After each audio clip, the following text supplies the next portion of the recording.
informarles que ante eso he decretado el estado de sitio en todo el territorio nacional. He informado al honorable Congreso. Nuestro país vive horas difíciles que muestran la culminación de un largo proceso de deterioro.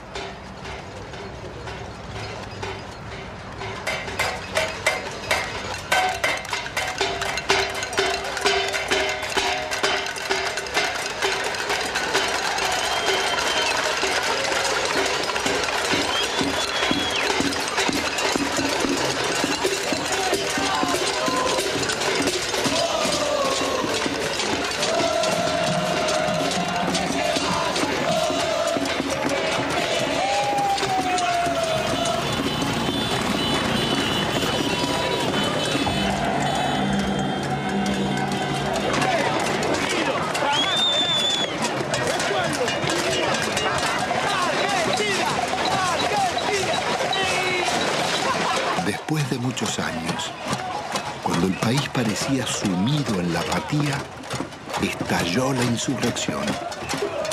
Era la patriada espontánea de los nadies, que haciendo sonar sus cacerolas, se derramaba por los barrios y ocupaba la ciudad de las instituciones y los bancos. Terminó de hablar y la gente se volcó espontáneamente. Acá no convocó a nadie.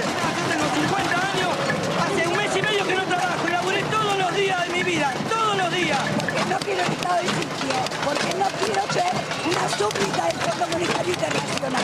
Es un modelo que no va más. Se tiene que ir de la Rúa y con él todos los delincuentes que lo apoyan.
El pueblo no se va. Son trabajadores, amas de casa, empleados, jubilados y estudiantes, herederos de aquellos que por décadas habían desafiado dictaduras y persecuciones, soportado ajustes y en democracia traicionados. ¿Qué había pasado en la Argentina? ¿Cómo era posible que en una tierra tan rica se sufriera tanta hambre? El país había sido devastado por un nuevo tipo de agresión, ejecutada en paz y democracia. Una violencia cotidiana y silenciosa dejaba más víctimas sociales, más emigrados y muertos que los del terrorismo de Estado y la guerra de Malvinas.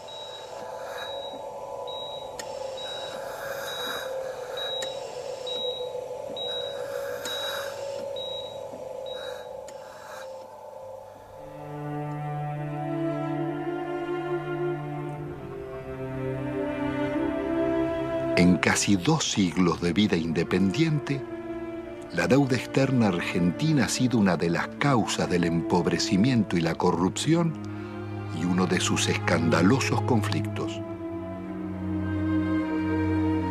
Desde el primer empréstito firmado por Rivadavia en 1824 con la banca inglesa Baring Brothers, la deuda serviría para fortalecer a sus socios argentinos, controlar finanzas y transferir recursos a las metrópolis.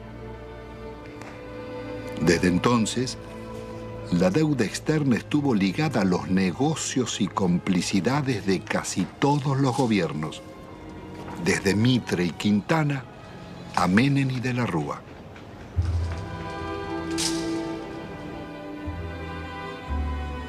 La política del endeudamiento fue gestando en la Argentina generaciones de tecnócratas y funcionarios más dispuestos a servir a bancos y corporaciones internacionales que a defender su país. Moldeados en Harvard o Chicago, Oxford o Buenos Aires, sus retratos decoran las galerías oficiales. Allí están colgados desde lobistas del siglo XIX, como Manuel García y Belaustegui, hasta los últimos directores de la banca pública, Pedro Pou, Macarrone y Colombo. Administradores de una deuda que había nacido en los años 70 con la dictadura militar. Hemos dado vuelta una hoja del intervencionismo estatizante y agobiante de la actividad. La deuda contemporánea se inicia en forma ilegítima con la dictadura militar. A pesar de que la justicia demostrara su origen fraudulento, la presión del establishment pudo más. Desde entonces, serviría para condicionar gobiernos y enajenar el patrimonio público. Es todo un símbolo que en el Salón de los Acuerdos luzca una estatuilla de Canning, regalada por el gobierno de Su Majestad en 1857 por el honorable reconocimiento de la deuda.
La alianza entre los bancos extranjeros y las corporaciones será el nuevo poder en la Argentina. Después de 7 años de plan neoliberal, el gobierno de la dictadura deja un país hipotecado con una deuda externa de 45.000 millones de dólares. La mitad es deuda privada. Son 23.000 millones que dicen deber bancos extranjeros radicados en el país, como el Citibank, el First Boston, el Chase Manhattan, Bank of America, el Banco de Italia, Londres, Español, el Francés y el Deutsche, y también el Banco Río, el Quilmes, Galicia y otros.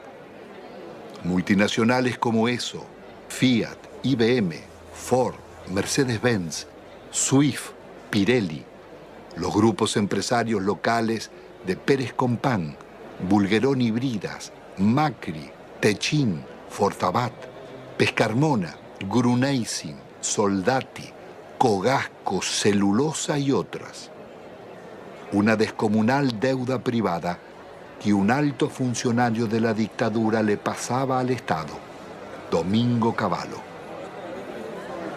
Doctor Domingo Felipe Cavallo. Convertido en superministro de Economía de los gobiernos de Menem y de la Rúa, sería responsable del permanente crecimiento de la deuda y de los mayores despojos que sufriera el pueblo argentino.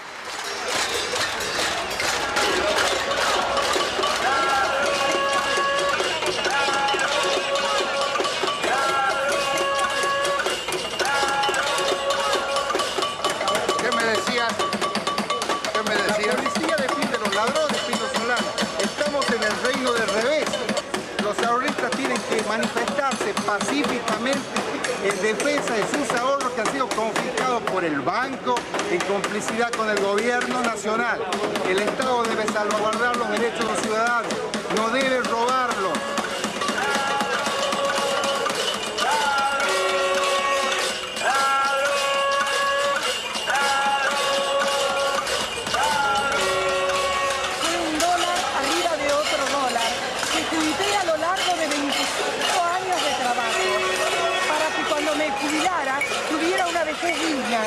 Cosa que el gobierno no me da.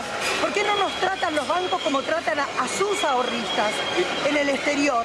Y yo los puse en bancos privados, porque desconfiaba de los bancos nuestros, porque ya me agarraron en el 89.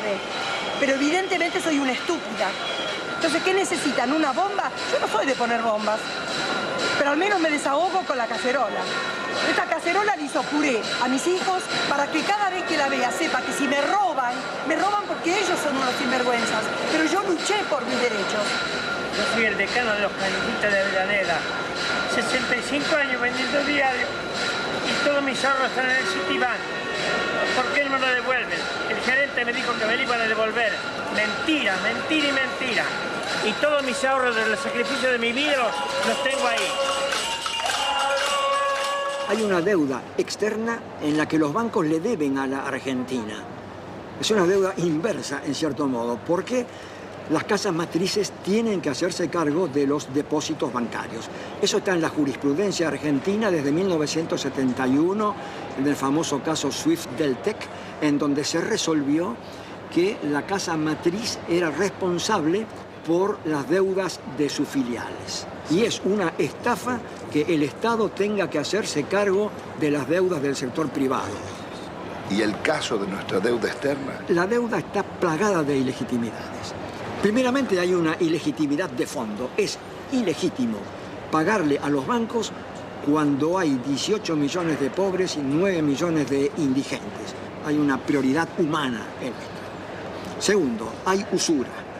La usura está aprobada tanto que si se hubiera aplicado una tasa de interés normal, la deuda externa se hubiera terminado de pagar en 1988. ¿Pero cómo fue la estafa?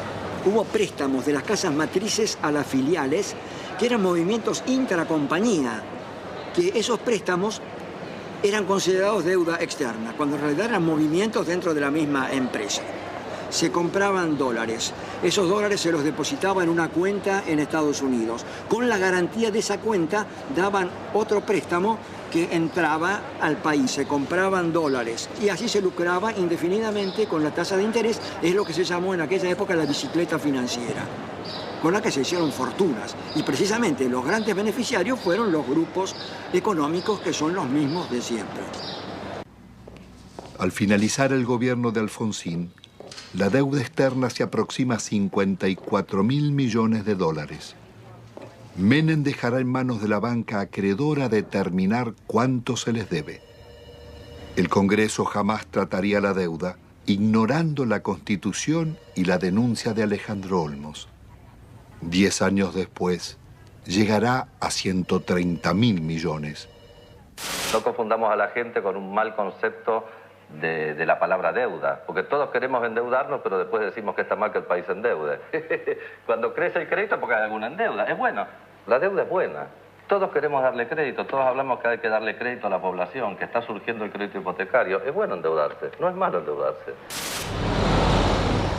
Se vuelve absolutamente pertinente una cosa que los norteamericanos inventaron hacia 1898 con la ocupación de Cuba. En ese momento había bancos españoles que le habían prestado a la autoridad colonial cubana. Los norteamericanos dijeron, si el pueblo de Cuba no ha sido beneficiado por estos préstamos, no hay deuda. En 1923, cuando un banco británico, entonces el Royal Bank of Canada, le prestó a un tiranuelo de Costa Rica que se llamaba Tinoco, unas uvas que estos utilizaron para sí mismos. El Royal Bank of Canada pretendió que Costa Rica le pagara y se produjo un pleito y el árbitro resultó ser un expresidente de los Estados Unidos, el presidente William Taft. El presidente Taft resolvió el litigio diciendo hay deuda, pero hay una deuda privada y no una deuda pública, porque no hay deuda pública si no hay un público, el público como destinatario, como beneficiario. Son actos que de ningún modo han beneficiado al público, más bien todo lo contrario. Han hecho que la persona que compra en un supermercado y paga el IVA resulte el quien paga finalmente estas deudas privadas de grandes empresas, de grandes compañías o de gente en todo caso muy rica. No cabe duda de que la deuda privada irregularmente estatizada, ilícitamente estatizada por el doctor Cavallo, debe ser absolutamente revisado. ¿Cómo se llama esa teoría, doctor? Se llama teoría de la deuda odiosa. Una directora del Fondo Monetario Internacional, Karen Lissaker, representando a los Estados Unidos, dijo, si aplicáramos la teoría de la deuda odiosa, toda la deuda del tercer mundo se caería.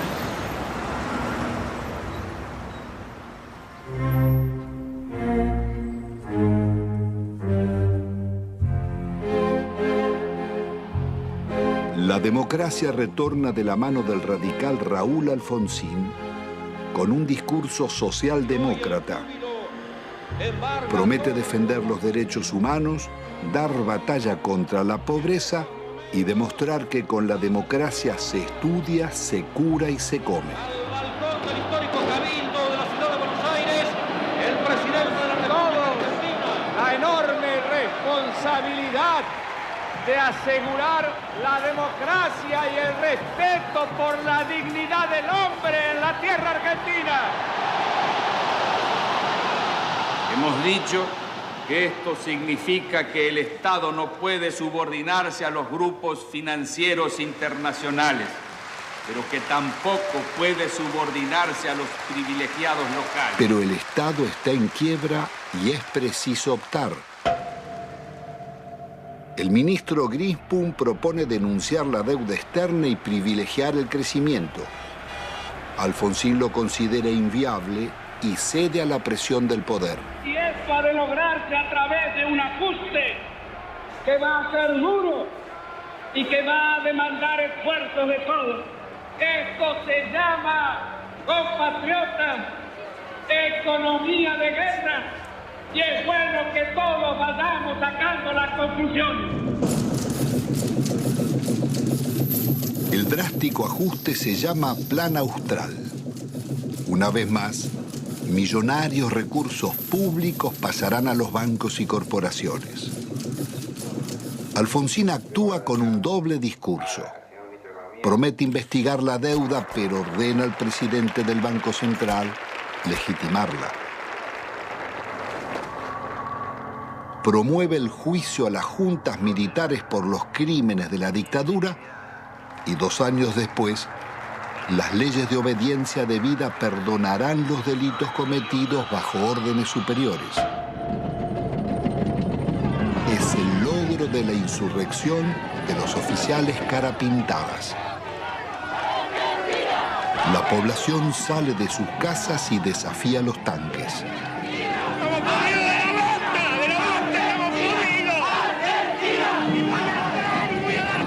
Alfonsín absolverá a los golpistas. Compatriotas, felices Pascuas. Los hombres amotinados han depuesto su actitud. Algunos de ellos, héroes de la guerra de las Malvinas, que tomaron esta posición equivocada. La derrota electoral del radicalismo acelera la crisis.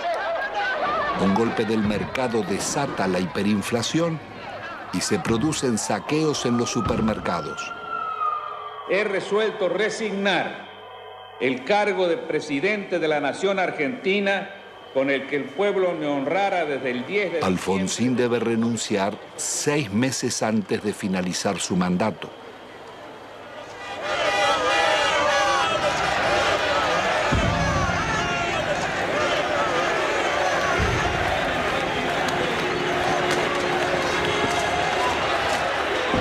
El justicialista Carlos Menem llega a la presidencia argentina después de haber gobernado varias veces la provincia de La Rioja, una de las más pobres del país.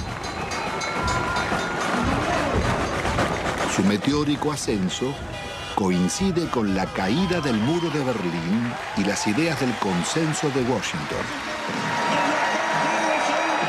De lenguaje franco y gesto de predicador, Menem promete revolución productiva y salariazo.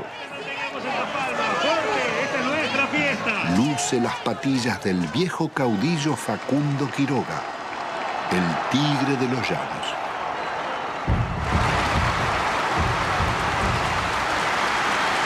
Argentino por argentino de pie, por los niños pobres que tienen hambre, por los niños ricos que tienen tristeza, por los hermanos sin trabajo, por los hogares sin techo, por las mesas sin pan, por nuestra patria. Yo les pido que me sigan, síganme, no los voy a defraudar, no los voy a defraudar, no los voy a defraudar. Ante la mirada de Dios y ante el testimonio de la historia, yo quiero proclamar: Argentina, levántate y anda. Hermanas y hermanos, con una sola voz para decirle al mundo: se levanta a la faz de la tierra una nueva y gloriosa nación. Son los tiempos del supuesto fin de la historia. El discurso único de la globalización y las democracias neoliberales en América Latina.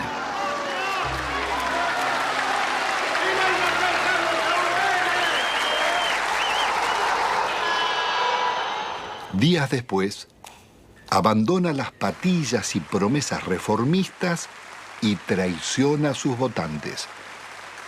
El programa de gobierno será el de la minoría liberal conservadora que lidera el ex golpista Álvaro Alzogaray. Hoy todo cambió y una nueva relación ha comenzado. También una nueva forma de vivir y de pensar. Aunque todos parezcamos los mismos, un cambio decisivo y fundamental se ha instalado entre nosotros. Y es un hecho de justicia histórica que este cambio lo realice un presidente justicialista, cerrando así el ciclo que comenzó hace 40 años. Jamás nadie como Menem había osado llevar la traición como bandera, ni ejecutar con tanto cinismo acciones contra la nación. El travestismo del nuevo jefe va a pulverizar medio siglo de resistencias populares. Impone la ideología de la derrota frente al modelo global. Indulta a los jefes de la dictadura y traiciona a millones de trabajadores que soportaron la represión. Abandona el antiimperialismo popular y la política de no alineamiento de Perón y Evita para establecer relaciones carnales con Estados Unidos. Su programa será el del Banco Mundial y el Fondo Monetario.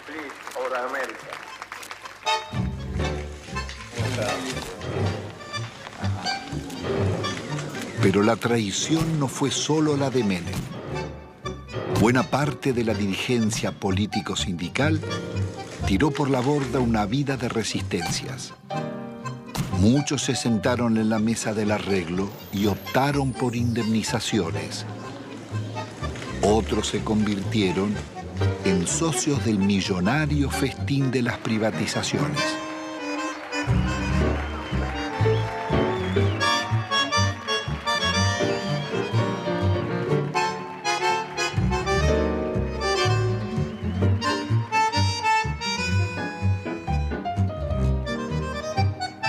Senador Cafiero, usted que es un dirigente histórico del justicialismo, ¿cómo explica la traición de Menem?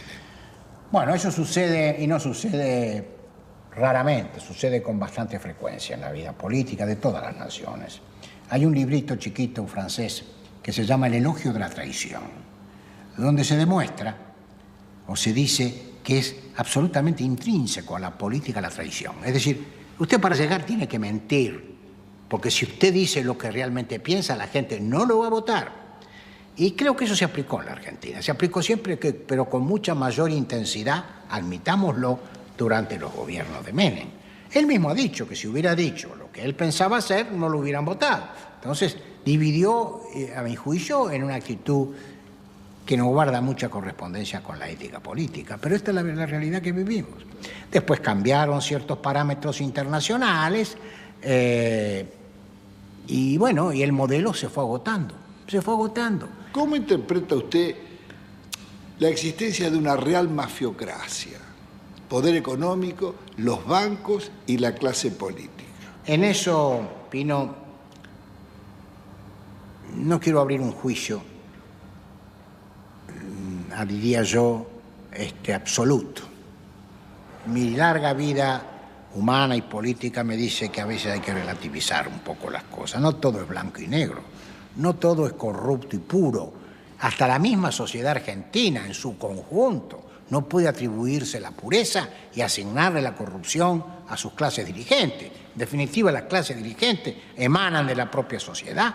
En la Argentina no solo hemos fallado los políticos, y yo asumo la parte de culpa que me corresponde. Yo podría decir que han fallado muchos estamentos dirigentes de la sociedad argentina, y que si hay que hacer un juicio general, estamos todos en el infierno del Dante. Bueno, es indudable que la traición es muy efectiva. La traición es de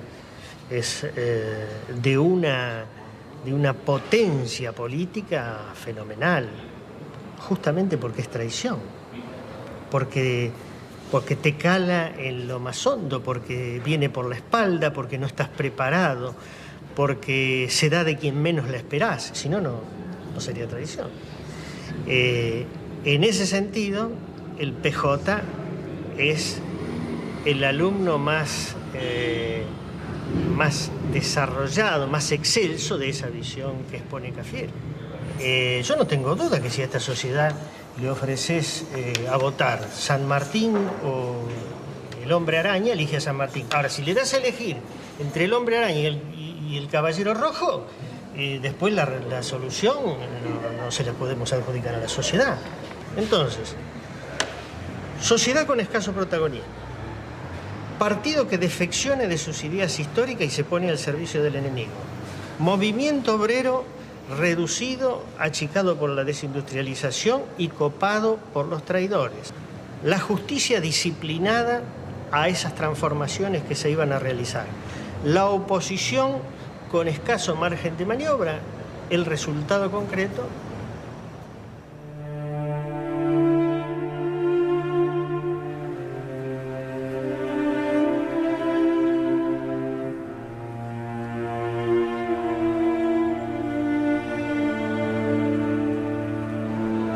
El modelo neoliberal de Menem sería inseparable de la degradación republicana y la corrupción. Su plan político requiere una Corte Suprema de Justicia y tribunales federales adictos, más la delegación de poderes especiales por parte del Parlamento. Al mes de haber asumido, consigue su ley de leyes, la reforma del Estado, que le abre las puertas a las privatizaciones. El Senado de la Nación trata hoy una ley trascendente para el país, que por primera vez va a atacar en forma frontal las deficiencias estructurales que tiene el Estado Nacional en su conjunto y a través también de sus empresas públicas. Nuestro reconocimiento en nombre del presidente de la República Argentina, porque con este proyecto en su ejecución iniciamos la revolución productiva.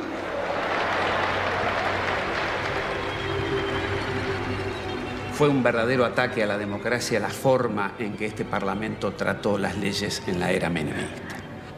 Le otorgó al Poder Ejecutivo facultades extraordinarias, poderes omnímodos, la suma del poder público. Y las delegaciones le posibilitaban al Poder Ejecutivo privatizar todas las empresas del Estado, sin inventario, sin balance, sin certificar si realmente la explotación de las empresas arrojaban ganancias o arrojaban pérdidas. Significó ni más ni menos que la votación, un verdadero apoyo al saqueo de los bienes del Estado.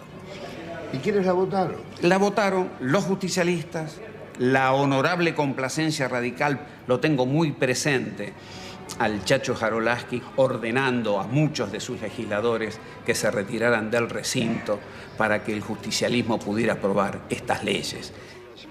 Pocas veces se van a dar tantos factores para que una minoría tome el poder sin tirar una bomba, como lo hicieron, sin disparar un solo tiro. Esto surge claramente en la participación de Álvaro Sogaray en el tema de la ley de reforma del Estado.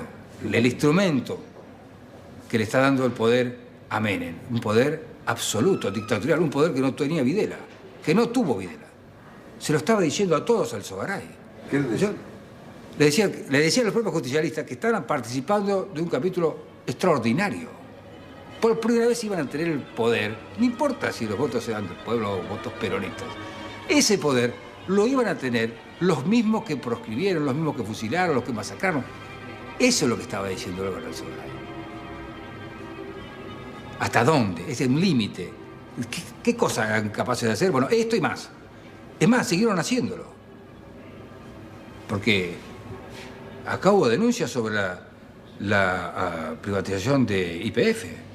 Hubo denuncias. El diputado Luis Adi dijo que en el Senado habían pagado una coima de $8 millones. Después se corrigió en la misma sesión. De los 130 diputados presentes, 114 votaron por la afirmativa. Bien por la negativa, una abstención. No podemos más que felicitarnos de estos diputados que han dado el quórum, que han hecho funcionar la Cámara, pero creo que hoy es un día de júbilo, hoy es un día de festejo para la Argentina, que desde hoy el petróleo pasa a ser de las provincias, YPF pasa a ser una empresa que cotiza en bolsa, que va a tener inversión privada, y el dinero que de esto surja es de los jubilados. Miles de millones de dólares pasan del patrimonio del Estado a los jubilados. Las bellas palabras escondían algunos de los actos más infames que el Parlamento haya cometido. Con sobornos y falsos diputados fueron votadas las privatizaciones de YPF y Gas del Estado, las dos mayores compañías argentinas. no solo el país perdía las empresas que más habían invertido en su industria, sino que los jubilados y trabajadores serían estafados. La oposición no bastó para impedirla. Diputados disidentes del justicialismo formarían el Grupo de los Ocho. Reformar el Estado no es privatizar. En un país en emergencia no se puede empezar despidiendo trabajadores. Otras voces opositoras al despojo de la petrolera fueron amenazadas o agredidas. En mayo del 91, por ratificar ante la justicia las denuncias contra Menem y el remate de YPF, fui víctima de un atentado con 6 tiros en las piernas. La corrupción de Menem es una locura, la privatización de YPF. Es un robo fenomenal lo que está. ¿Cómo no va a haber corrupción si surge de los hechos? Surge de las privatizaciones. ¿Cuáles son los estados patrimoniales de los hombres que votaron esto? Me refiero a los que conducían. Hay que verlos. Uno no ha visto acá pagar, abrir portafolios y pagar dólares. Uno no lo ha visto. Sin embargo, no está desmentido. De modo que cuando existen consultoras, cuando hay tanto dinero para ganar más dinero, cuando hay negocios mientras la sociedad está distraída, mientras existían los hombres que pregonaban las conveniencias de que las empresas del Estado pasaran, o nos olvidamos de Neusta. Y tenían alto rating. No solamente los políticos, En este cambio tenemos que incluirnos también los periodistas, los medios de comunicación. ¿Hasta cuándo vamos a aguantar tantas estupideces? Instrumentos extraordinarios como la televisión y la radio en manos de idiotas para generar pueblos idiotas. ¿Hasta cuándo? El Congreso de la década mafiosa, el que votó las leyes más vergonzosas y antinacionales, tuvo que sesionar rodeado de cordones policiales. Fueron tantos los atropellos contra el pueblo que todas las semanas se oyeron sus reclamos. Llegaban jubilados, maestros, empleados estatales, estudiantes, obreros y desocupados de todos los gremios.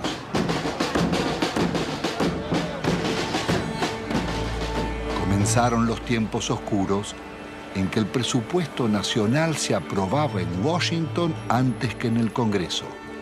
Y el ministro Dromi llamaba a la resignación porque el país estaba de rodillas.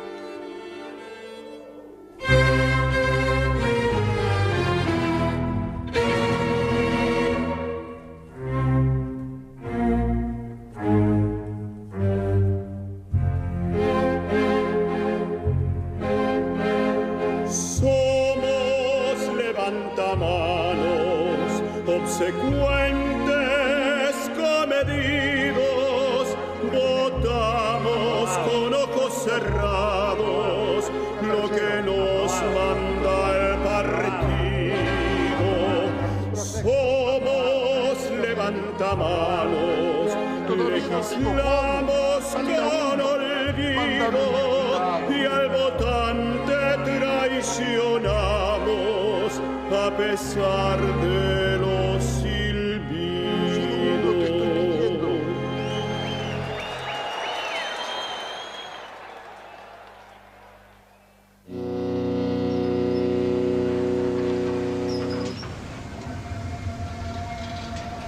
El instrumento concebido para consolidar el modelo es el plan de convertibilidad. Abre las importaciones e impone por ley una mentira. Un peso vale $1. Logra detener la inflación, pero deja indefensa la industria nacional. De producir el 95% de lo que consumíamos y exportar máquinas, tornos, trenes y electrodomésticos, pasamos a importar telas, carnes, lácteos, frutas o pastas.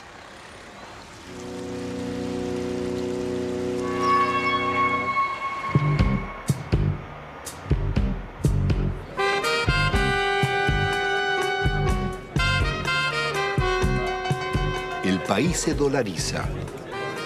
Todo podía pagarse en pesos o en dólares. Pero con inflación cero, las tarjetas de créditos y los bancos cobraban intereses usurarios del 50% anual, cuando en Estados Unidos y Europa eran del 7%. La fiesta del dólar a un peso impidió competir a comerciantes y empresarios llevándolos a la quiebra. Desaparecerían miles de industrias y talleres, textil, metalúrgica, autopartista, manufacturas domésticas y muchas otras.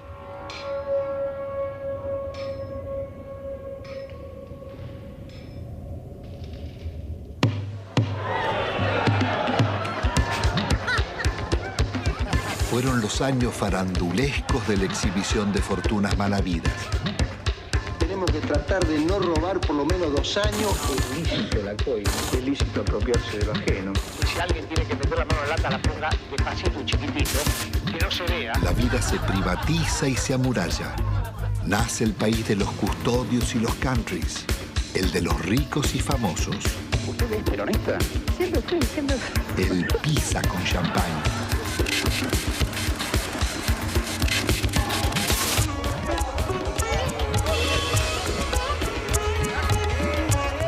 Tocar YPF, tocar el petróleo en Argentina era tocar a la madre, era lastimar a Gardel, era ofender la bandera. El petróleo bajo la tierra no le sirve a nadie, a ninguno. Esto pasa cuando no usas la cabeza. Y yo creo que todos tenemos derecho a una cuota de frivolidad de cuando en cuando. De gran seductor que usted tiene, ¿si le molesta un poco? No, todo lo contrario, me ayuda.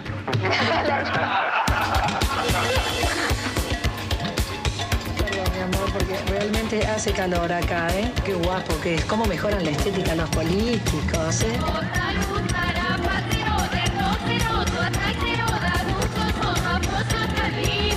Estoy apasionado por este modelo económico, que es mentira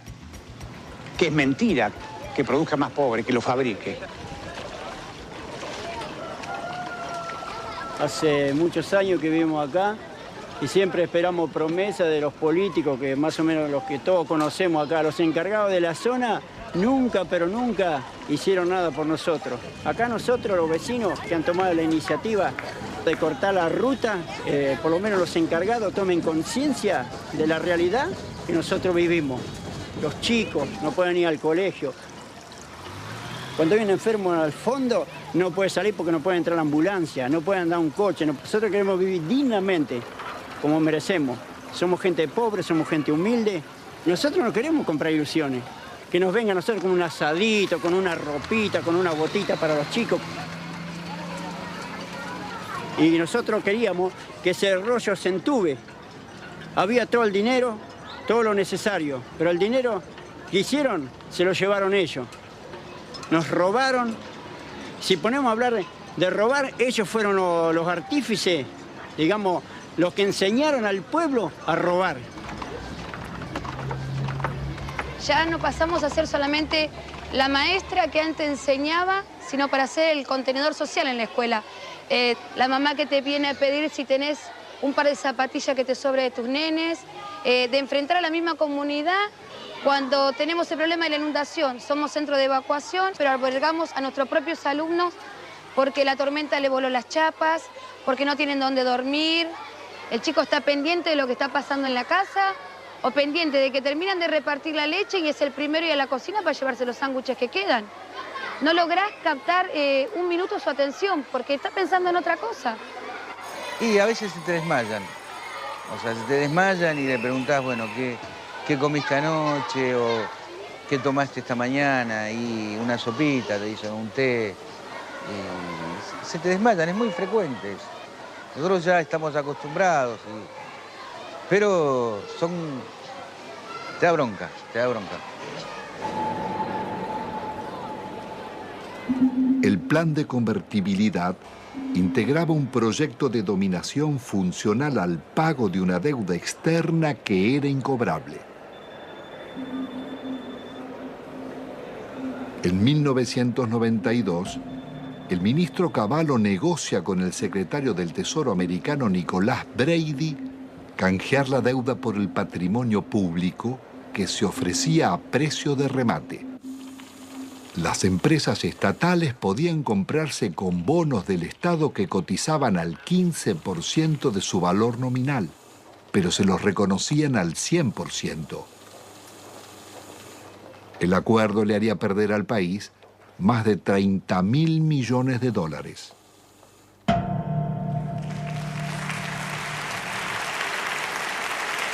El gobierno de la Nación Argentina cumplimenta esta noche 7 cabalísticas privatizaciones, 7 sectores estratégicos del quehacer nacional. Encaramos las privatizaciones de la televisión, de los teléfonos, de instalar el sistema del peaje, de instalar la concesión vial o la concesión ferroviaria, también de privatizar las radios y de incorporar, por supuesto, la privatización de la empresa estatal de la aeronavegación.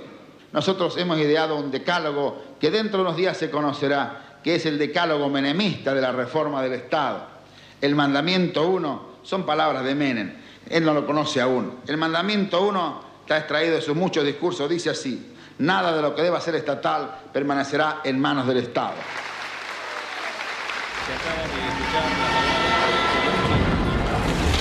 Nada quedó en pie. No importaba qué eran ni cuánto valían, ni cómo o por qué debían venderse.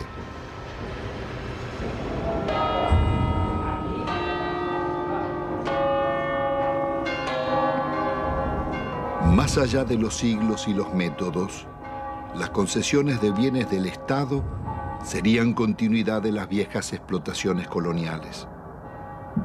Antes fue el oro y la plata de Potosí.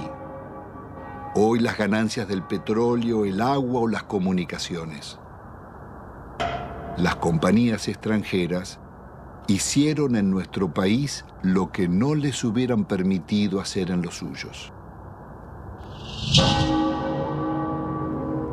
En términos de incumplimiento de las obras de inversión, se le perdonaba. Si no lo hacían o si no se aumentaban las tarifas, como se hizo en la Panamericana, para que el usuario le financie la inversión. No se les exigió capital propio. A mayor riesgo, mayor ganancia. En la Argentina, a nulo riesgo empresario, ganancias descomunales. Duplicó o triplicó en dólares la tarifa. Apenas 26, o sea, el 13% de ese total, se llevaron casi el 60% de estas utilidades. Telecom en la Argentina, una utilidad media en todo el periodo del 15%, Telefónica del 16%.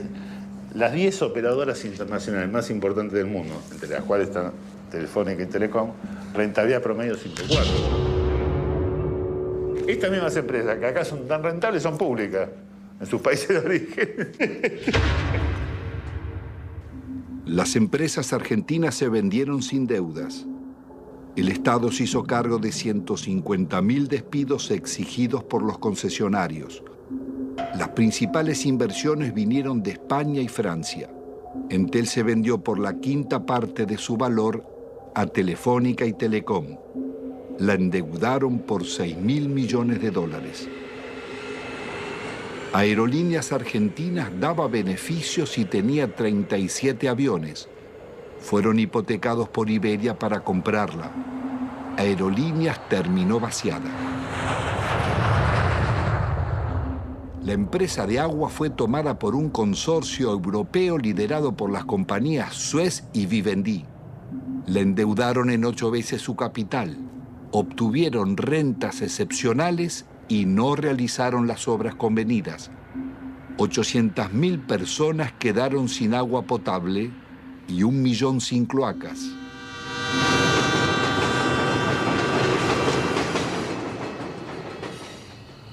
Quizás no exista en la historia nacional un vaciamiento igual al de los ferrocarriles. Fue el mayor golpe que sufrieron las economías regionales. Miles de familias tuvieron que emigrar. Había 36.000 kilómetros de vías Solo quedan 8.000. 95.000 puestos de trabajo, quedan 15.000. Después de una década, el Estado paga más subsidios que antes y debe al Banco Mundial 700 millones de dólares prestados para pagar despidos, más otros 700 millones de intereses por haber suprimido 80.000 puestos de trabajo.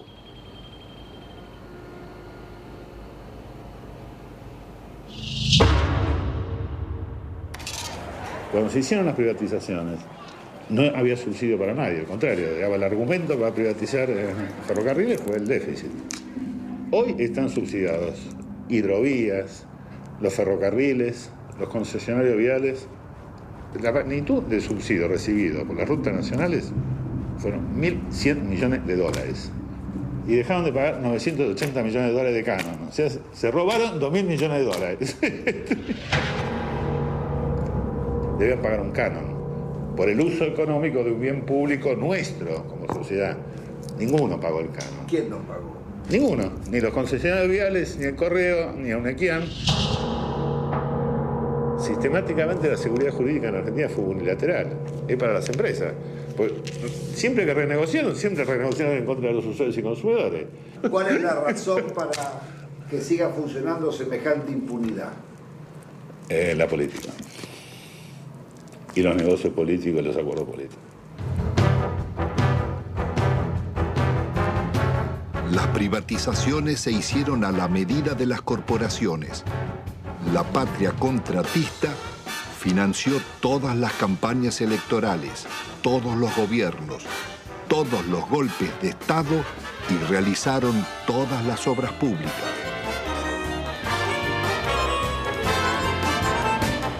Ningún otro sector gozó de tantos privilegios, mercados cautivos, subsidios millonarios, ventajas impositivas, sobreprecios, condonación de multas e incumplimientos, prórroga de concesiones y especificación de deudas en dólares. Fueron expertos para no cumplir los contratos con el Estado, defraudarlo, litigar contra él. Estos son Sogma y Sideco de Macri, Bridas de Bulgeroni, Loma Negra de Fortabat, Pecom de Pérez Compán, Techín de Roca, Benito Rollo, Pescarmona y otras.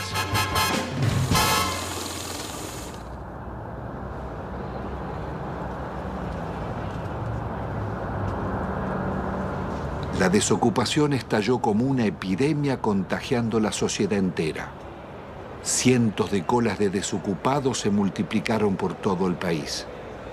El desempleo pasaría del 11 a más del 20% y otro tanto de subempleo. ¿Cuál es la situación de los trabajadores? Han perdido buena parte de su salario, han perdido protección social, han perdido casi todo el derecho al despido, han perdido casi la protección contra los accidentes y las enfermedades. Más de la mitad de los trabajadores están en negro teniendo en cuenta estas condiciones. Se ha llegado prácticamente a la desprotección más absoluta propia de los países más atrasados de la Tierra. Hay terror a resistir, hay terror al despido, hay terror a que mañana no tenga ninguna posibilidad de tener algo. Por eso se admite la rebaja salarial, por eso se admite el empeoramiento de las condiciones de trabajo, por eso se admite trabajar en condiciones de insalubridad. Se admite todo porque hoy perder el trabajo significa la nada, significa engrosar el ejército de mendigos, el ejército de aquellos que están fuera del sistema. Es terrible porque la situación lleva a depresiones. En el país latinoamericano que tuvo los más avanzados derechos sociales, decenas de miles de necesitados acuden a la iglesia de San Cayetano, patrono del trabajo, pidiendo ayuda. Gracias al Señor nuestro Dios. Es justo y...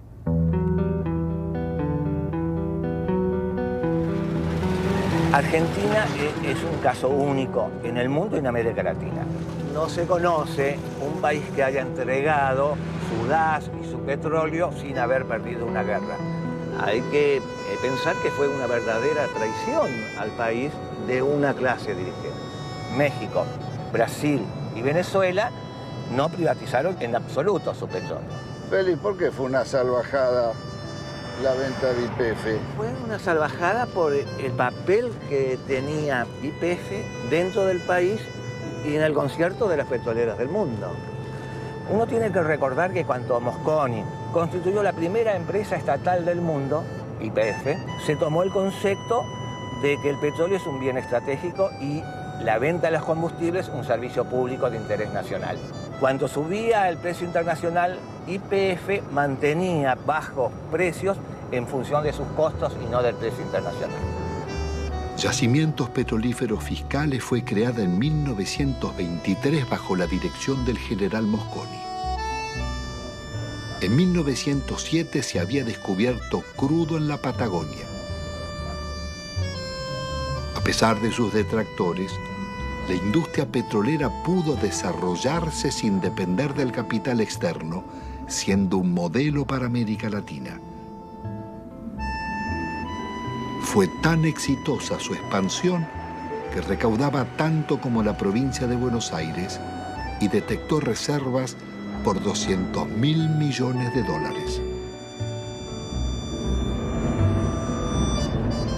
Fue una salvajada por la cantidad de ilícitos que cometieron para privatizarla. Si se aplicara la ley de hidrocarburos, la mayor parte de las concesiones caen. Argentina podría reconstruir rápidamente una petrolera estatal si aplicaran hoy con decisión política la ley de hidrocarburos.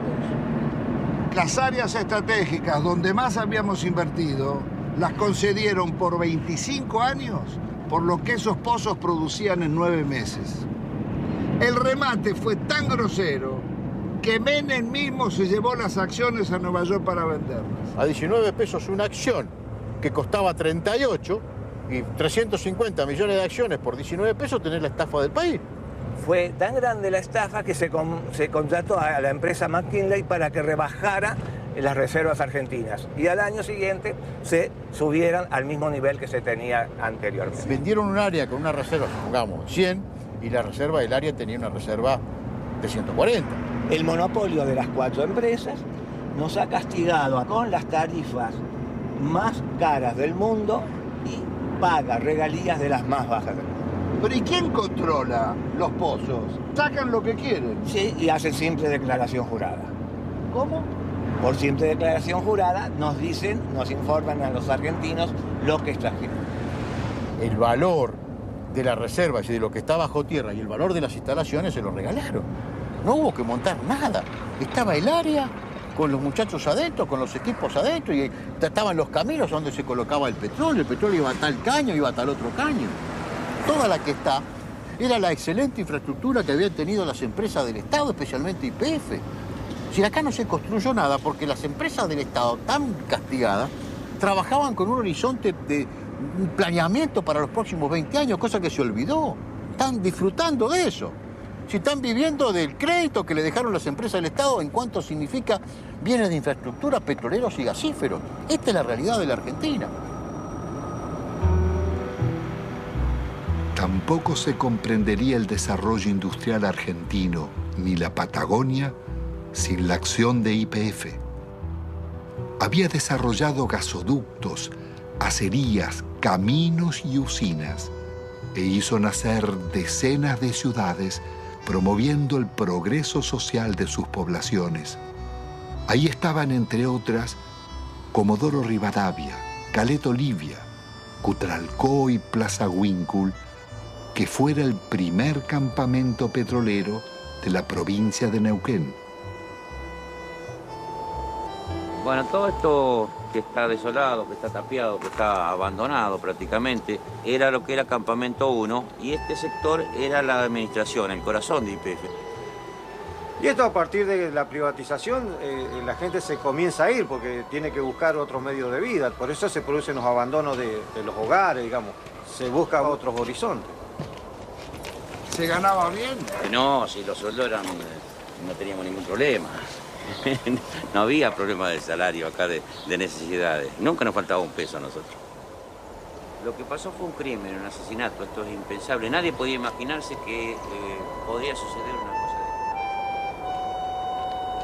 esta. Las privatizaciones, acá por lo menos en la zona, se hicieron prácticamente sin inventario. Acá había un montón de elementos que había dejado YPF que desaparecieron. Grandes motores, por ejemplo, vehículos de rezago, material nuevo, trépanos, herramientas, ropa. Había muchísimas cosas que no estaban inventariadas y nadie sabe dónde fueron a parar. Acá se puede desarmar un galpón que nadie sabe dónde está, ni cómo está, ni por qué está. Bueno, esto es lo que queda de la empresa PEXE, que fue formada por el sindicato petrolero SUPE, para que los trabajadores de alguna forma hacerle creer de que iban a ser empresarios. La empresa presenta quiebra, hay sueldo, plata que nos deben. Eso contaba con la complicidad de la gente del SUPE que sabía de todo esto. Ellos conocían muy bien el desmantelamiento que se estaba haciendo de YPF.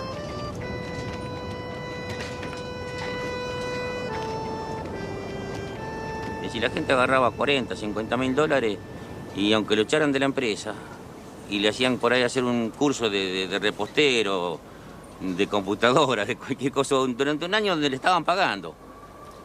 Entonces la gente por ahí aceptó la privatización y aceptó el despido, sin pelear.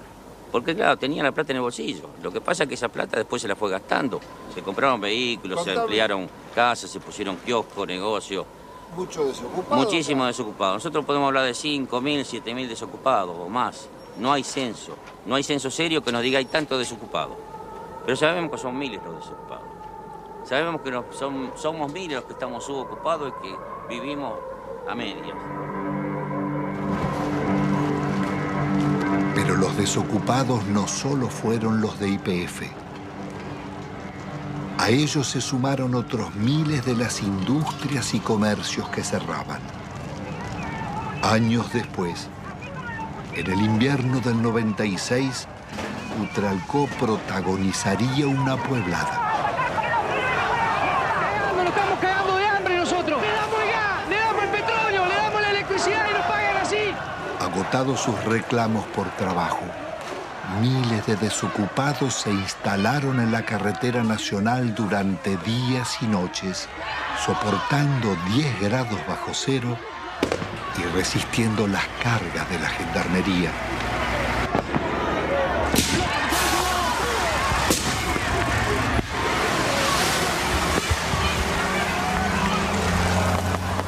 Con una victoria, estaban haciendo el movimiento piquetero y su primer corte de ruta.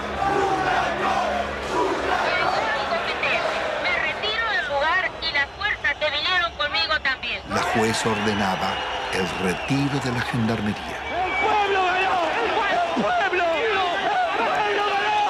¡El pueblo ganó! ¡El pueblo unido jamás será vencido! ¡El pueblo unido jamás será vencido! ¡El pueblo de la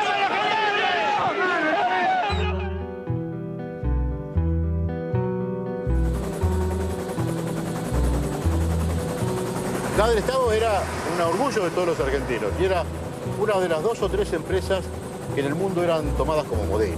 ¿Por qué, Gustavo? Porque tenía un manejo de desarrollo gasífero en un país muy especial, con los yacimientos muy lejos, que era prácticamente un relojito. Entonces la copiaban los europeos y la copiaban incluso alguna empresa norteamericana. Y además porque en 50 años de trabajo había incorporado 5 millones de argentinos a disfrutar del gas natural. Y en 90 años anteriores que estaban las compañías británicas, solamente había 300.000 argentinos con un gas importado muy caro. Petrobras había tasado a gas del Estado en 25.000 millones de dólares. Nosotros, con la tasación de consultores internacionales, la vendimos en 2.500 millones de dólares. 10 veces menos. 10 veces menos. 10 veces menos. La acción depredadora de Repsol en la región fue tan grande que la comunidad mapuche llevó sus denuncias a los organismos internacionales. Bueno, acá nos encontramos en el lugar donde un integrante de la comunidad construyó su vivienda y que bueno, no la pudo habitar porque cuando hizo el pozo de agua para sacar agua se encontró que no tenía agua, no había agua pura, sino que lo que encontró fue gasolina. Este es el caño que puso mi papá en el año 95, supuestamente para sacar agua, para el consumo y para para sembrar algo. Y ahora ustedes van a ver qué fue lo que sacó. Sacó gasolina. Les voy a mostrar que es totalmente pura. Estamos a 7 años de la descontaminación que supuestamente debió hacer Repsol acá, y lo que sacamos no es agua, justamente. Es casi nafta super.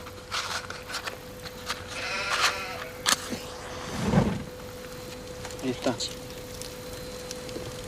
Esto no solamente acaba en 55 hectáreas, sino está toda la napa contaminada del agua. De acá hacia abajo, donde da el curso de la napa, el agua se va hacia abajo.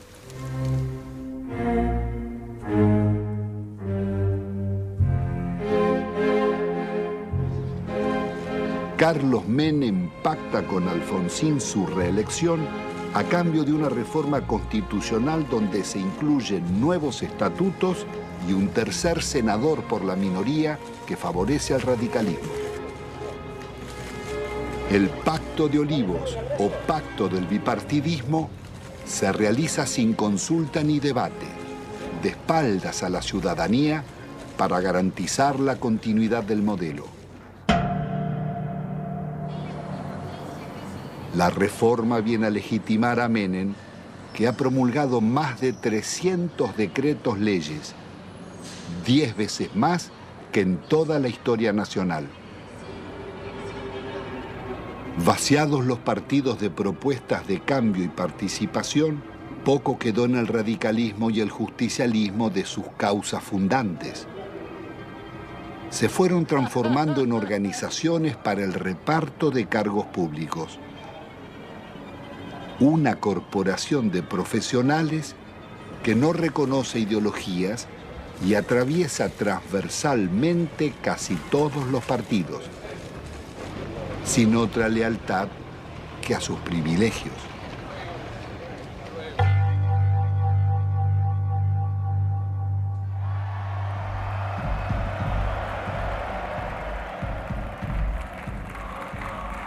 De la otrora poderosa Confederación General del Trabajo, solo queda el eco de antiguas multitudes. Su asociación fervorosa con Menem terminaría vaciando los gremios de trabajadores.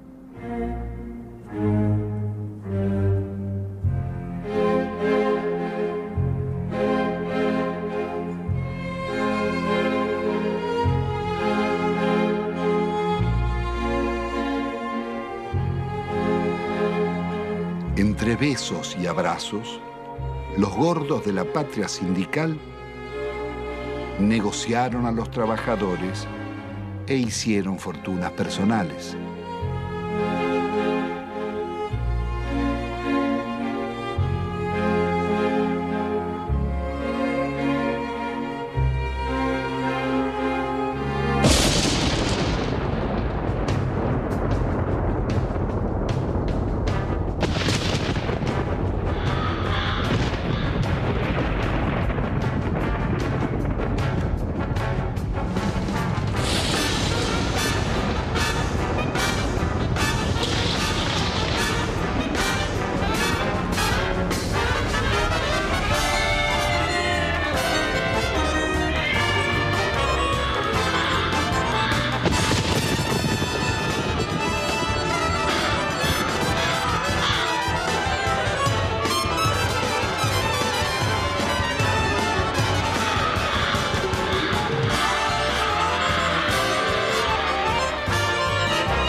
La sociedad argentina le reprocha haber sido parte imprescindible de un pacto mafioso de impunidad que se consolidó en nuestro país en la década del 90.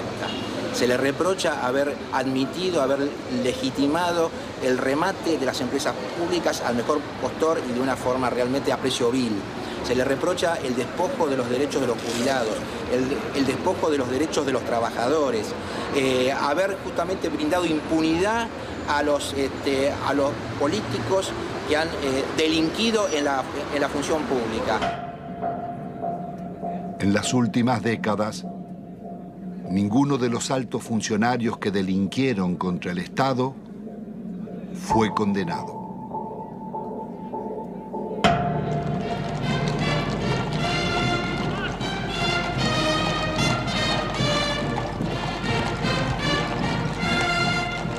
Al amparo de una justicia dicta, la asociación espuria entre la corporación político-sindical y el poder económico-financiero consolidará la mafiocracia. Desempeñar con lealtad y patriotismo el cargo. Señores, menuda tarea es la de conducir la marcha de un país, sobre todo en los tiempos difíciles y complejos del mundo actual, cuando términos como patria, bien común, moralidad, respeto al otro y amistad social se encuentran en baja o desmonetizados.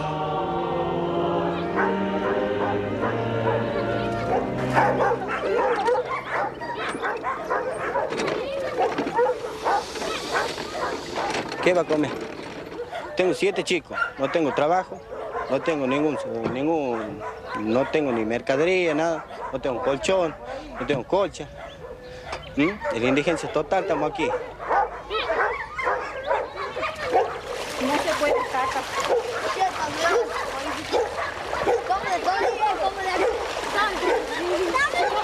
Así ya cayendo de las casillas. Nunca van nada por aquí. No me pasa y ve. ¡Chica! Mira la condición que yo estoy viendo, mira cómo se me ha mojado todo. No tenemos ayuda de nada. No sé, se creerá que somos perros, no sé qué se creerán que son los hijos de nosotros. A mí jamás me han ayudado con nada. Yo no tengo ningún plan, a mí no me dan ningún plan. No me pagan nada, no tengo nada. A mi chiquita les doy de comer polenta, hervido, eso les doy de comer. O mate cocido, porque no tengo. Es la verdad, no tengo. Usted mismo ve, se me moja todo porque no tengo con qué me dan una casilla. Nadie me da una casilla. Siempre han prometido, sí, me han anotado todo, pero no me han dado nada. Nunca, a mucha gente, a la señora que está ahí, a toda ella. Doña Mariela, usted también venga después. Tengo una cosa, no sé, mi hermana a mí me dice, andate al médico, todo, porque está muy mal, está flaca, todo. Pero sabe que yo, es una cosa que yo ya no aguanto más, porque la situación como está, que no hay trabajo y que yo no tenga que darle de comer a mi hijo, a mí me duele un montón. Tiene que ella me pregunta, mamá, ¿qué vamos a comer? Y yo, ¿qué les voy a contestar? No hay, no tengo. Ellos no entienden, son chicos, pero uno le tiene que decir la verdad. Tiene que decir la verdad, pero bueno, a mí me duele decir que no tengo que darle de comer, pero es la verdad.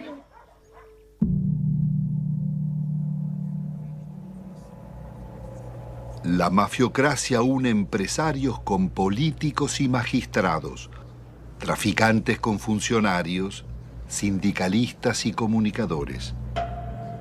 Fueron tan hondas las complicidades como hipócrita su accionar. Sí, yo presidí la comisión de lavado de dinero que mostró de qué manera todo el dinero negro proveniente de narcotráfico, corrupción y evasión era sacado de Argentina. Iba por empresas máscaras, básicamente constituidas en Uruguay, por eso el sistema uruguayo era de alguna manera el brazo ejecutor de la salida, de ahí una banca de corresponsalía en Estados Unidos o en Suiza. Sí, nosotros investigamos al Citibank, investigamos al Credit Suisse, al Dresdner Bank, al JP Morgan. Es decir, ellos tenían en Argentina el centro de sus operaciones sucias, a través del Citibank, el Banco República y el Federal Bank de Moneta. Llegó a manejar el 60% de los medios de comunicación social de la Argentina.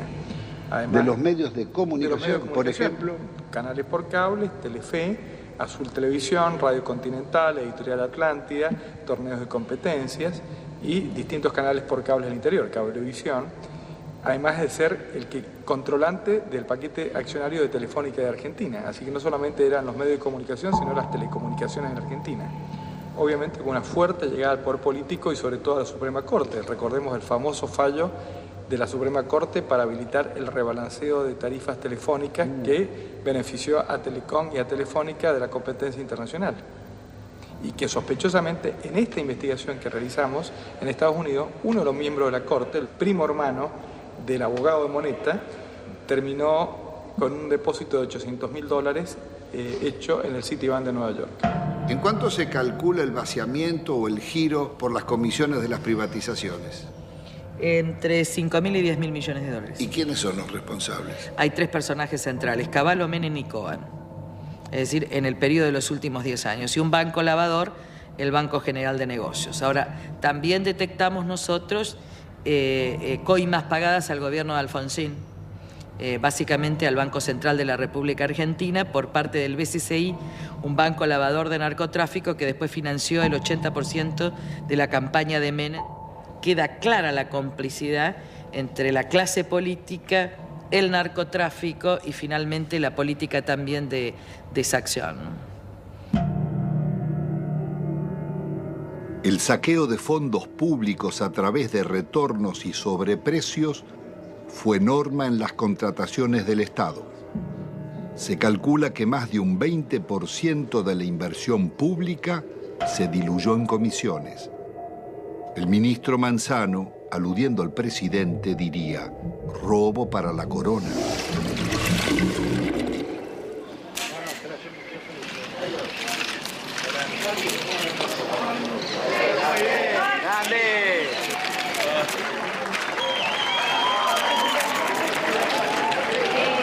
Presidente, ahí, presidente.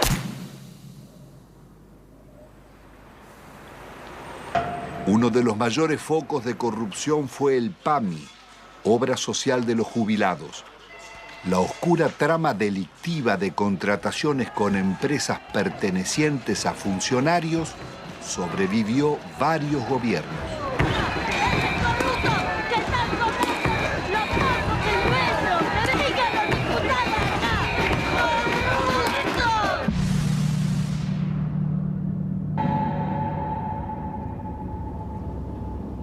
Yacyretá es una de las más grandes represas de llanura del mundo, con un dique de contención del río Paraná de 67 kilómetros de largo. Fue la mayor obra financiada por los argentinos y la caja negra de la política nacional desde la dictadura en adelante. ¿Cuál fue el mecanismo de la corrupción en Yacyretá?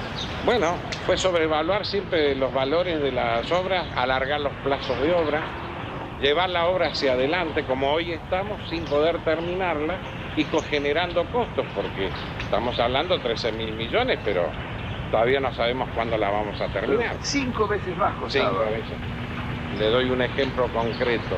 La reprogramación 85, evaluada en 30 millones de dólares, que fue informada durante varios años al Banco Mundial y al Banco Interamericano de Desarrollo. Ese valor terminó firmándose en el año 89 en 180 millones de dólares. Muchos lo firmaron, algunos no la firmamos y así quedamos fuera del trabajo de Yacyretá en la consultora. ¿Entre esos usted? Entre ellos. ¿Y quién estaba era un frente a la señor Carretoni.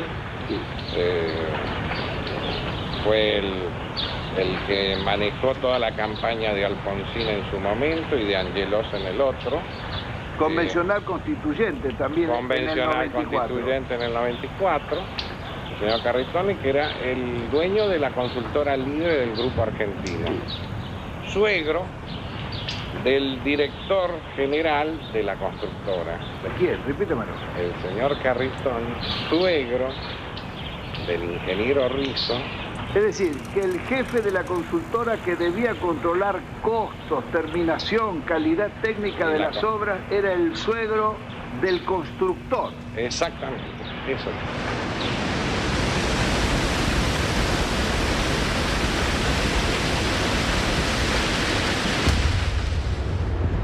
La Argentina enviaba armas rumbo a Ecuador en guerra con Perú, en momentos en que la Argentina era garante de la paz entre Ecuador y Perú. Violábamos también con armas hacia Croacia y hacia Bosnia, violábamos la disposición de Naciones Unidas para esta maniobra, fabricaciones militares, conducción del ejército argentino, fábrica militar de Río Tercero, por donde pasaron la mayor cantidad de armas que venían desde el norte argentino con zona liberada.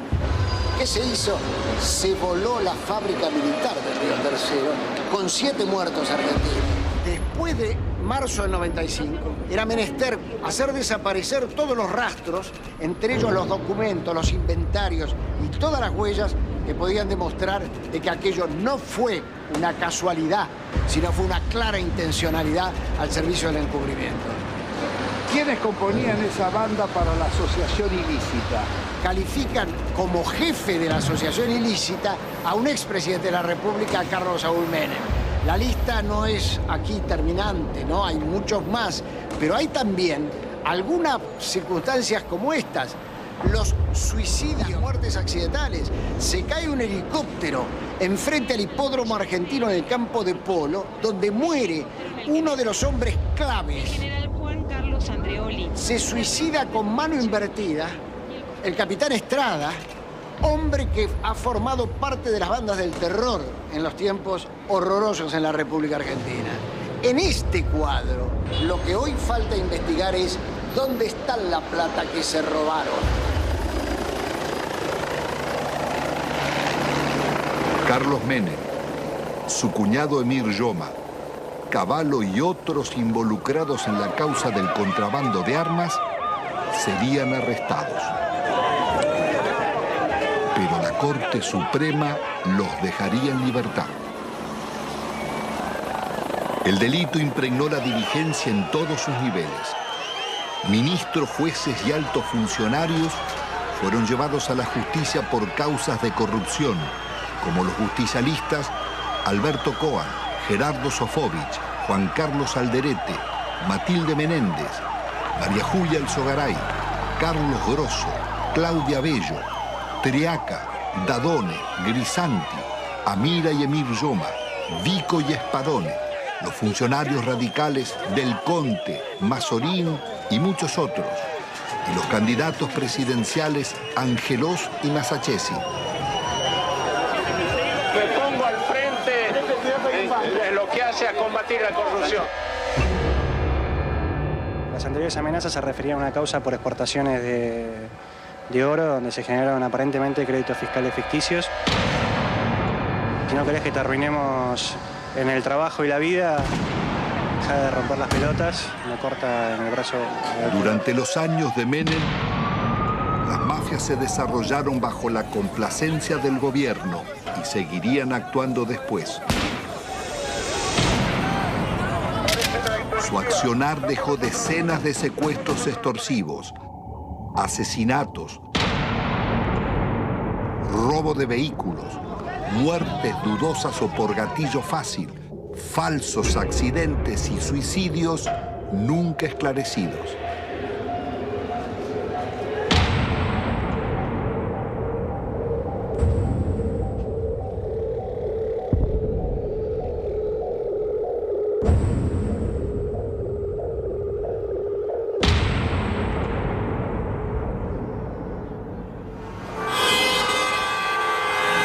En la Argentina de los grupos mafiosos, la campaña mediática de la Alianza promete trabajo y lucha contra la corrupción, respetando el modelo económico y la deuda externa.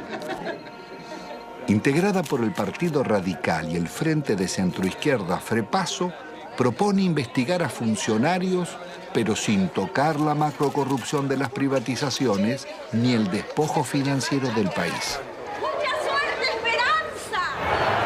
Fernando de la Rúa y Carlos Álvarez derrotan al candidato justicialista Eduardo Duhalde. El nuevo gobierno continuará con las políticas recesivas del Fondo Monetario. ¡De la Rúa! ¡Arriba de la Rúa! Una vez más, el mandato de la ciudadanía será traicionado. Rebaja de salarios públicos y aumento de impuestos.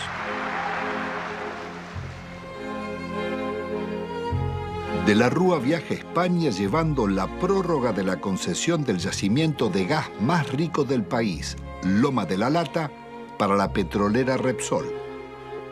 Una riqueza de 50.000 millones de dólares que es entregada, violando la ley, por solo 300 millones. El gobierno soborna al Senado para votar la ley de flexibilización laboral. El vicepresidente Álvarez no cuestiona la ley, sino el soborno, y pide investigar. Presento mi renuncia indeclinable al cargo de vicepresidente de la Nación, para no perjudicar al presidente ni alterar la vida institucional. Álvarez abandona a sus votantes y promueve el regreso de Cavallo. Ungido superministro, renegocia la deuda externa. La operación llamada Megacanje es otra gran estafa que le costará al país 55.000 millones de dólares. El milagro argentino terminó en una catástrofe social. Los planes de Cavallo liquidaron a la clase media, hicieron más ricos a los ricos y más pobres a los pobres. El 60% de la renta quedaba en manos del 10% más rico.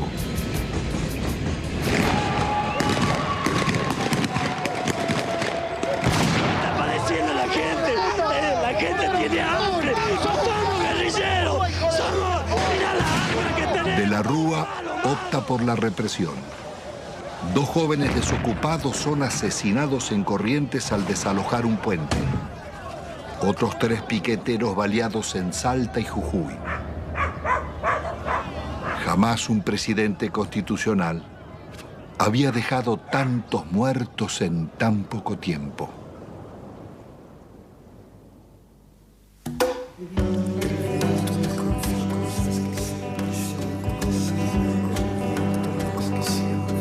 El viento me confió cosas que siempre llevo conmigo. Me dijo que recordaba un barrilete y 3 niños. Que el sauce estaba muy débil, que en realidad él no quiso. Que fue uno de esos días que todo es un estropicio. Iba cargado de culpa y seguía confesando. En su lomo de distancia no cabalgaba ni un pájaro. Era un fantasma ese viento, un alma en pena penando, y en ese telar de angustias tejió sus babas el diablo. Aquí se pudo prever con exactitud qué iba a pasar luego de cada ajuste económico que existía en el país. Los famosos ajustes, estos desde la época de Alfonsín, de Menem y demás, cada ajuste significaba la irrupción en el hospital de una cantidad enorme de desnutridos, de niños desnutridos y de sus familias. Entonces era como decirse uno a otro, mira, esperemos, todos 3 meses hay que preparar cama. Venía una cantidad impresionante de chicos desnutridos. Hasta que nos hartamos y en el año 82 salimos a la calle e hicimos un gran movimiento que salió en todos los diarios y que interesó a todo el país. Pero la política siguió, la política del ajuste.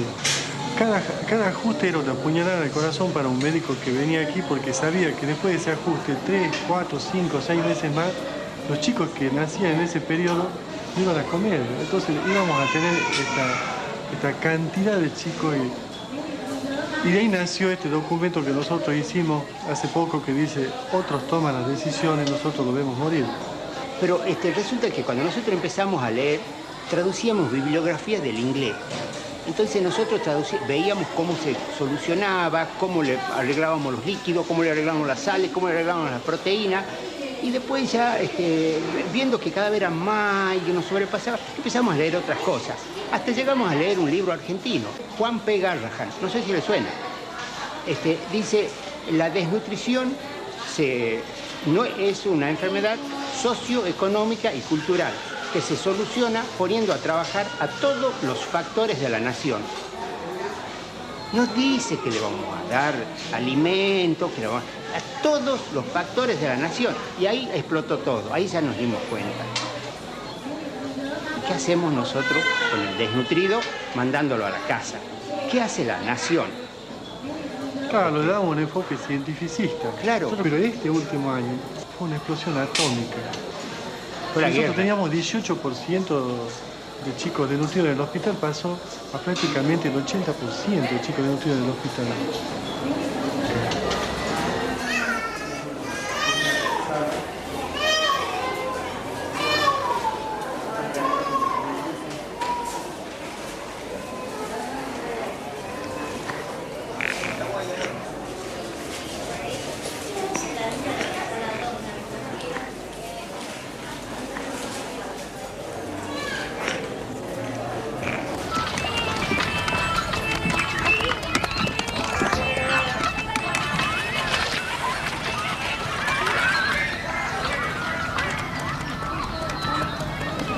Ustedes ven un basural, los niños sin padre, una chica de 14, 15 años embarazada, ningún padre, un montón de los hijos de nadie, donde comen un día sí, un día no. Y yo le digo a esa chica que tiene 14, 15 años, mira, dale a tu nene para que la diarrea, pollito, polenta, lechecita, agua limpita. Y bueno, eso es una falta a la ética, eso es una crueldad inconcebible. ¿Cómo le voy a decir si ella está comiendo de la basura? Los chicos viven de la basura. Estos son sobrevivientes de la tercera generación de desnutridos, o de la segunda generación, los que están dando a luz estos chicos. Porque cuando se produce el fenómeno mueren muchos chicos. Los que logran sobrevivir, sobreviven con baja estatura, con menos fuerza, con menor capacidad intelectual, pero no por eso dejan de ser personas, no por eso dejan de tener sentimientos. Eso de calificarlos como si fuera un subproducto de la sociedad es indignante. Son personas como vos y como yo. No solamente desde el punto de vista de los derechos, sino desde el punto de vista de que también le duele un hijo, de que también le duele una criatura que se le muere, que se le enferma, y de que también tiene derecho a tener su casa, su agua potable, su comida todos los días, su trabajo. Los derechos, aquí hablamos de derechos humanos. ¿Qué derecho humano tiene esta persona? Se le han pisoteado todo, absolutamente.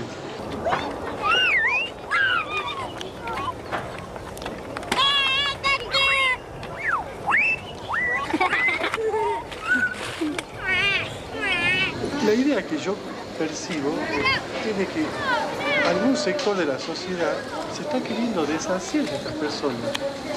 Molestan a ese sector de la sociedad. ¿Y cuál es ese sector de la sociedad? Está identificado, el que se llevó todo. 90% de indigentes, 10% que lo tienen todo. No sé qué modelo, esto no es un modelo, esto es una cosa de que yo tengo 54 años y es siempre lo mismo. La historia es ajustemos. El que vino no sabía ajustar y sigamos ajustando. Y se cagan todos. Y los chicos se los va corriendo como de la mesa y caen abajo y no comen nada. Lo que no se quiere ver del país, que es la gente que nace, vive y muere sin documentos, sin estar registrada, la otra Argentina, la oculta, con los que están incluidos y los excluidos. Porque con los excluidos ya no nos interesa ni rescatarlo, que no se reproduzcan, ponerle el glue, esterilizarlo, sacarlo de circulación. Todavía nadie se animó a decir no mostrarlo.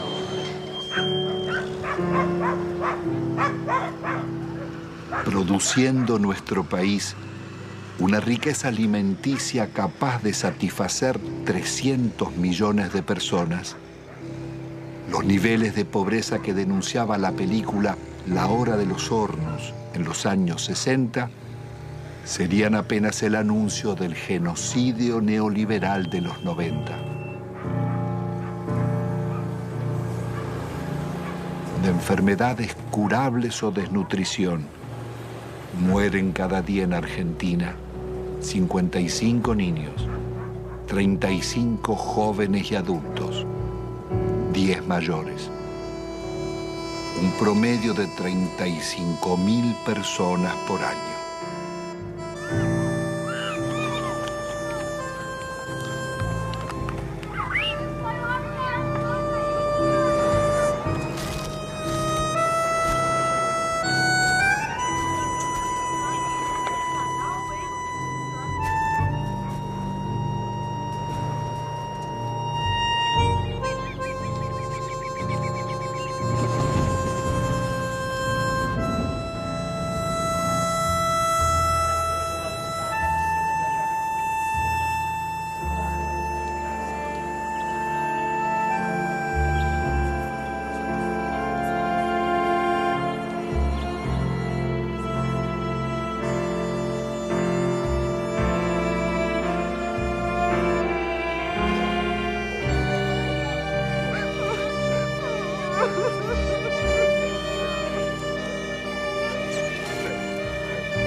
El país era presentado al mundo como el modelo a seguir.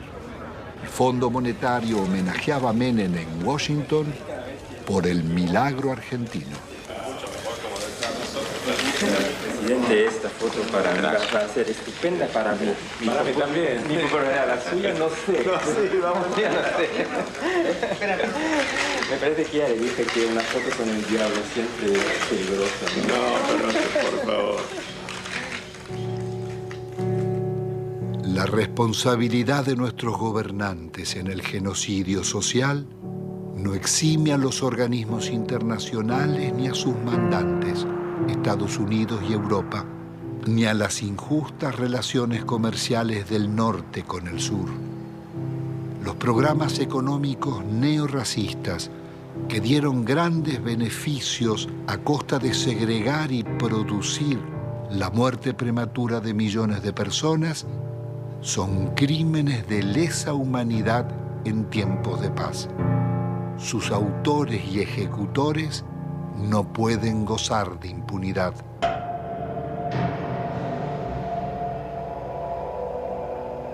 Después de un cuarto de siglo, el balance económico es devastador. La deuda estatal y privada pasó de 7.800 a cerca de 170.000 millones de dólares, pero se ha pagado en concepto de servicios casi otro tanto y 150.000 millones se han fugado al exterior. Argentina ha perdido otros 150.000 millones por los subsidios agrícolas en Europa y Estados Unidos. Desde 1999, el crecimiento será cero y el país marcha hacia la devaluación y la cesación de pagos.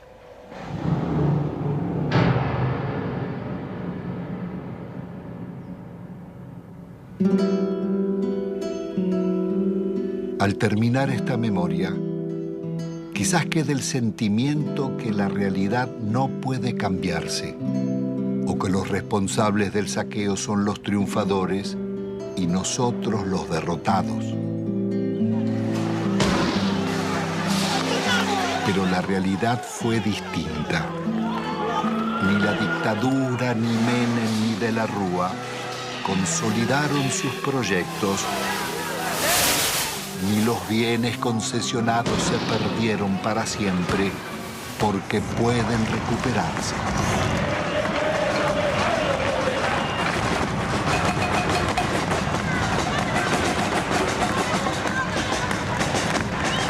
El modelo neoliberal terminó en una hecatombe. Sus responsables no pudieron vender todo lo que deseaban, ni los mayores bancos públicos, ni los grandes astilleros Río Santiago, ni las usinas termonucleares, ni Yacyretá, Salto Grande o EPEC.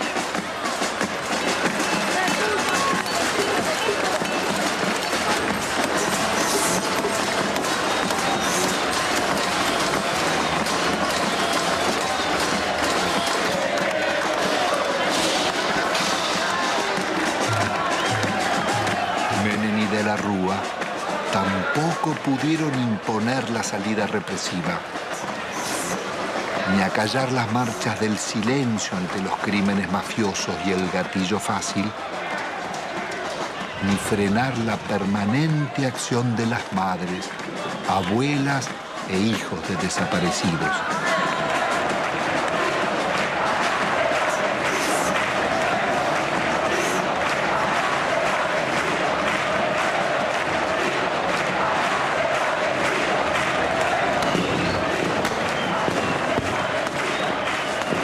Se los impidió otra historia, la de miles de luchas y movilizaciones de resistencia del movimiento social desarrollado durante la década.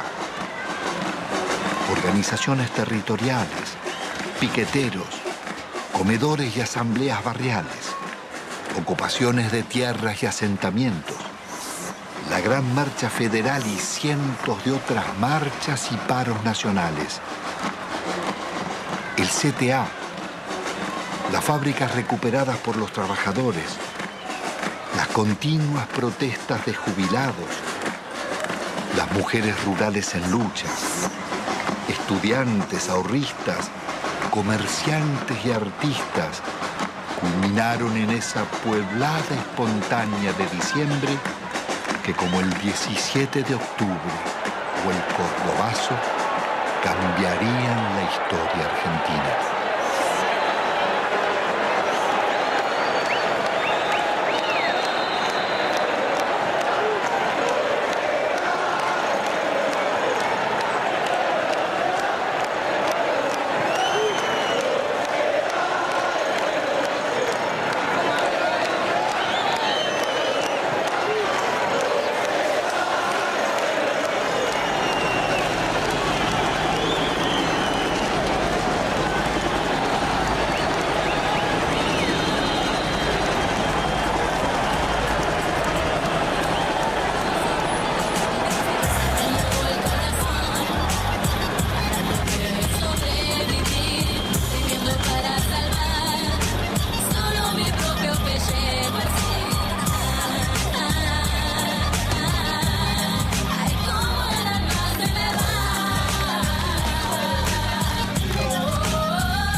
Pido un milagro para nosotros, la gente.